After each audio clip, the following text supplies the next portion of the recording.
Hey guys, welcome back to the channel. So in 2021 there are so many ways to emulate some old school retro games, but I just want to focus on the Xbox Classic from around 2001. The reason why, because you can pick up these things for not a lot of money. So what I understand of, here in my region you pay around €25, and I think it's similar to the US market, you can pick it up for around $20 up to $30. But why do I want to talk about this old machine?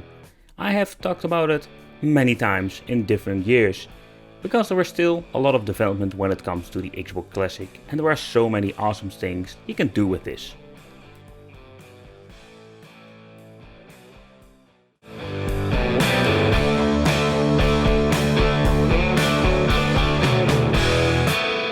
So in my previous videos we have spoken about some hard mods, soft mods, different casings, special editions, you name it. But in this video I just want to talk about the Xbox itself and how is it now in 2021 when it comes to emulation. Because this big, gigantic, very heavy box, you can still play a lot of great games on it. But how good is it actually be? Because we're having so many great options nowadays. Even if you're going to pick this thing up for $25 and you're going to do a soft mod, or maybe it's already soft modded for you, you can install a lot of different programs. And that's something I just want to talk about today. So when I picked up an Xbox Classic in 2005, basically it was the end of the life of the Xbox because they were not produced anymore. The first controller I got was the gigantic one, the big controller of the Microsoft console. I love this one. I think more like a lot of people did hate it because it's very clunky, but I liked it and it fits perfectly in my hand. In this case more like, the bigger is better. And the second controller I bought back today was the S model because the big boy was not for sale anymore. And to be honest, I equally like it with the bigger model. So it doesn't even matter which one, small or big, I both like them. But before we're going to do a chit chat about the emulation, just want to do a quick overview regarding the games. I have quite a lot of different games original and I still like them nowadays in 2021. So let's do a quick overview. So one of my favorite racing games, Forza Motorsport. To be honest, I prefer this over Gran Turismo from the PlayStation. So a real classic one, Outrun 2, ported from the arcades. I like this game, comes even including an extra disc. We're having Burnout, not really special because you can play it on PlayStation 2, Dead or Alive Ultimate, Dead or Alive 3, also an exclusive one from the Xbox, looks amazing, even nowadays, of course, Mortal Kombat Shaolin Monks, Street Fighter Collection, love my Street Fighter games, another Burnout, but this game, Kung Fu Chaos. This is a game they need to port back to a new generation system. I love this. This was such a blast, more like a mix of Power Stone slash Mario Party with all these mini games. It was a really fun game. But let's get back to the software itself. So when you're soft modding your Xbox Classic, you can do a lot of great things with it. So we have in games, homebrew, emulators, applications.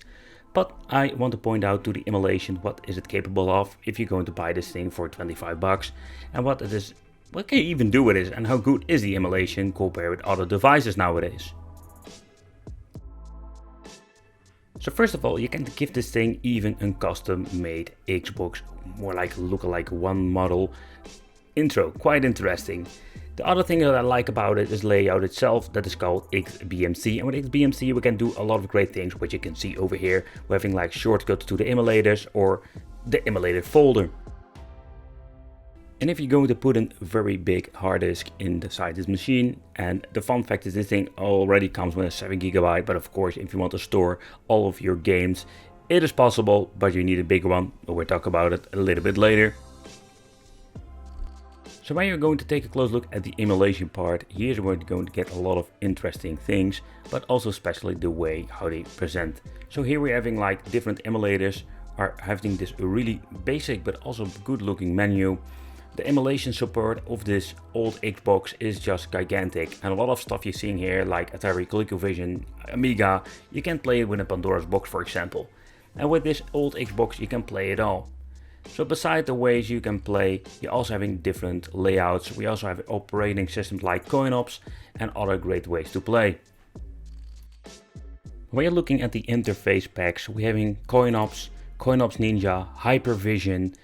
There are so many ways you can play, but let's take a close look at one of my favorite ones that I really like even now in 2021.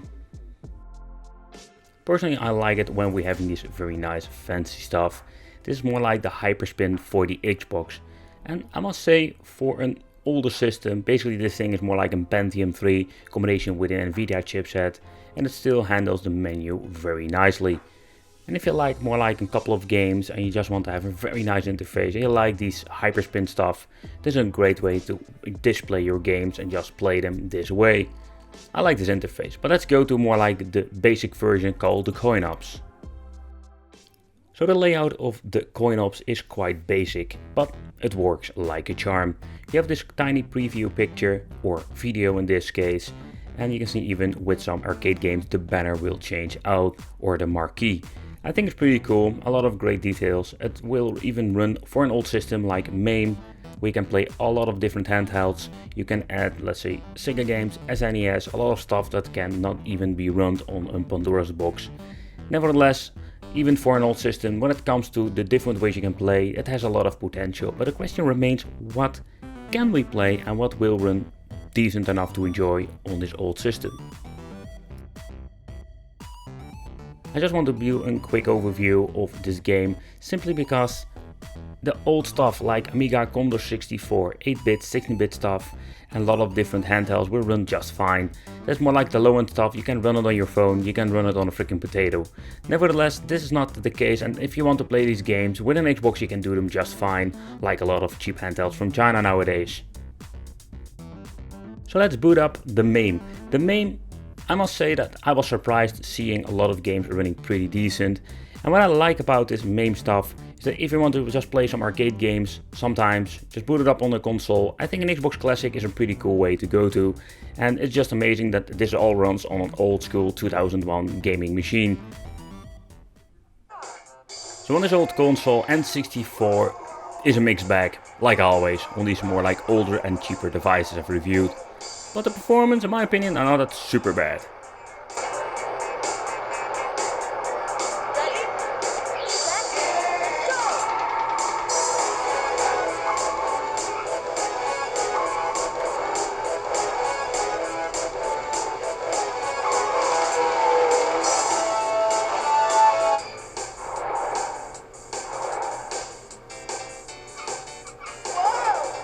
But a lot of games are glitching out and having some slowdowns, sadly, and it will not be any better in the future.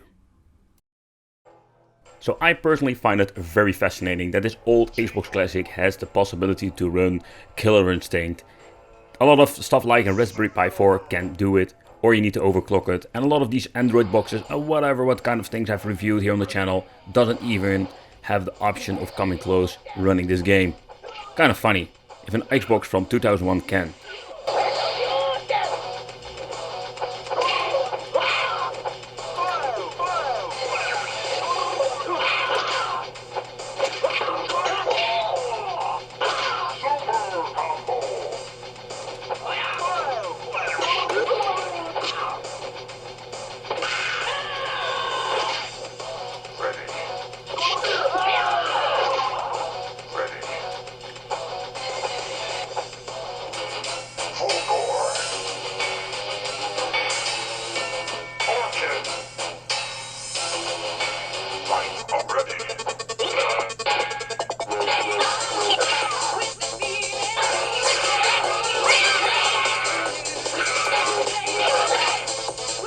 But I'm not an expert of Killer Instinct 2, but I just noticed some big slowdowns, which you can see here.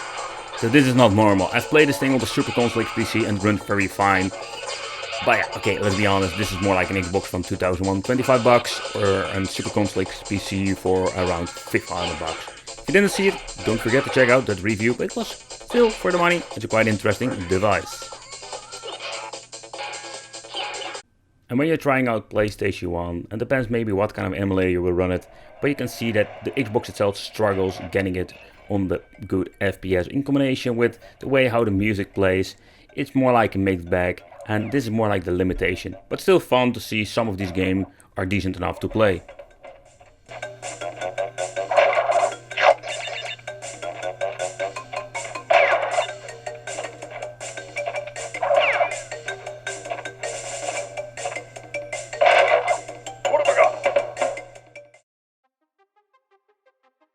So I've reviewed quite some Xboxes, and the fun fact is that there are quite a lot of different versions. So here in quick shot of a green crystal that I've seen here on the channel. This thing comes even with a 2 TB disc in it, and it has this conversion that we can use in SATA drive. So that's quite awesome, and it gives you a lot of storage capacity. But yeah, with this box, it also comes with a lot of problems. And it's something you really need to consider before even getting into this Xbox Classic stuff. Beside the point, he modded with a special converter and then 132 IDA cable. Let's take a close look in the inside, because okay, it's all fun booting him up and oh yeah, it looks so fancy, but there are some problems with it. And that's what we're going to talk about today.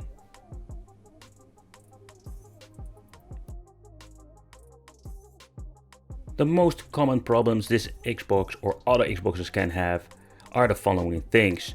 So yeah, you can all soft mod it, you can always hard mod it with a mod chip. But there are some things you need to consider before even getting this device. But when you take a close look at the mainboard, there are around 3 or 4 revisions of this mainboard.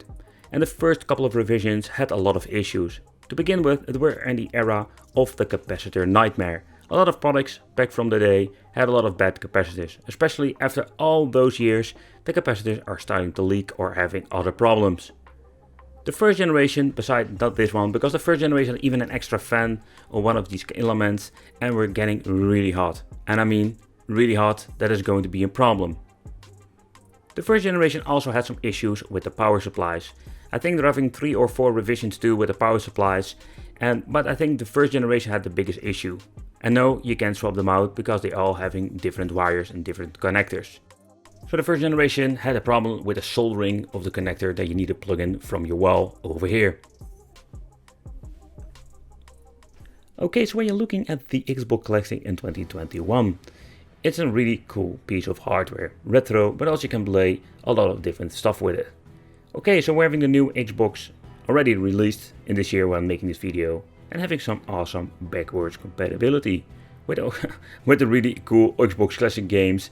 But nevertheless, I think it's just a great way to own a machine like this. It's not expensive, but take consideration what I'm told you, more like the issues that this console can have. I want to thank you for watching. Consider subscribing to the channel, hit that little bell, become one of the Wicked family, and I will see you in the next video.